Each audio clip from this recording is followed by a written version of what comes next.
အားလုံးပဲမင်္ဂလာပါရှင်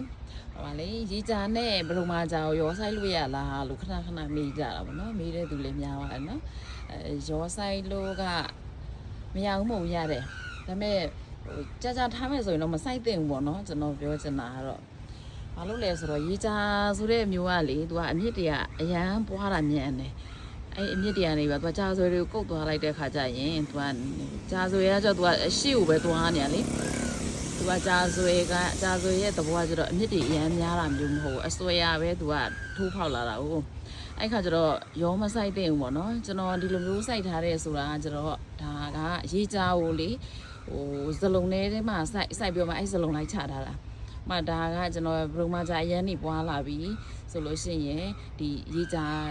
ရဲ့ဇလုံးကိုအပြင်ကိုဖယ်လိုက်မှာပေါ့နော်အဲ့ခါကျရင်သူကဘရုံမကြာကြီးတက်ကြံခဲ့မှာပါရှင်အဲ့တော့စိုက်မယ်ဆိုလို့ရှိရင်လောလောဆယ်နေရာမရှိသေးလို့ရောစိုက်ချင်တယ်ဘာညာဆိုရင်တော့ဇလုံးလေးနဲ့ရေကြာကိုစိုက်ပြီးတော့ဒီထဲကိုရောထည့်ထားလိုက်ပေါ့နော်တကယ်လို့မှအပင်ကတစ်ခုကပေါ့နော်အရန်တန်လာပြီဆိုရင်တော့ရွှေ့လိုက်တာပေါ့အဲ့လိုမျိုးပဲကောင်းတယ်လို့အကြံပြုချင်ပါတယ်ရှင်